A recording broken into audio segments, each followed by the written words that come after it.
Apa yang perlu kita lakukan sebagai orang Katolik? Gereja Katolik mengajak umat beriman untuk juga mengenal apa yang disebut sebagai ajaran sosial gereja. Mari bersama kita belajar dari ajaran sosial gereja. Saya Romo Bondi.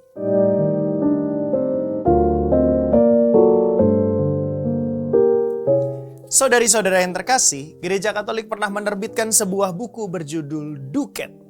Buku sederhana yang berisi pokok-pokok menarik tentang bagaimana kita sebagai umat beriman diajak untuk mewujudkan iman kita dalam hidup bersama.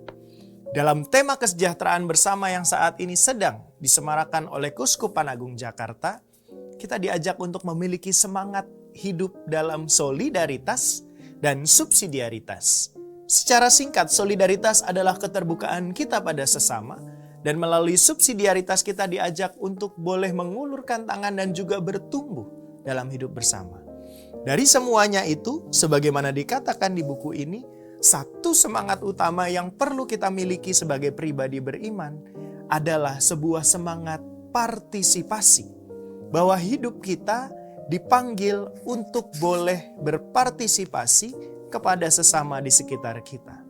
Kita belajar dari Tuhan sendiri yang berpartisipasi dalam hidup kita manusia, mencurahkan berkat berlimpah, bahkan Tuhan sendiri yang kemudian hadir sebagai manusia menebus kita dan melalui Roh Kudus senantiasa mendampingi jalan kita. Disitulah kemudian partisipasi kita kepada sesama membuat berkat Tuhan turut mengalir, bukan hanya untuk diri kita sendiri, tetapi juga untuk banyak orang di sekitar kita.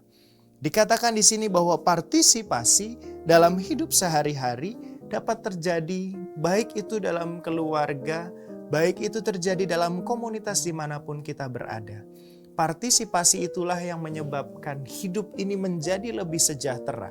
Bahwa aku tidak hanya memikirkan diriku sendiri, tetapi aku juga mau memikirkan orang lain, bukan berhenti pada pikiran tentu saja, tetapi juga pada tindakan-tindakan yang nyata.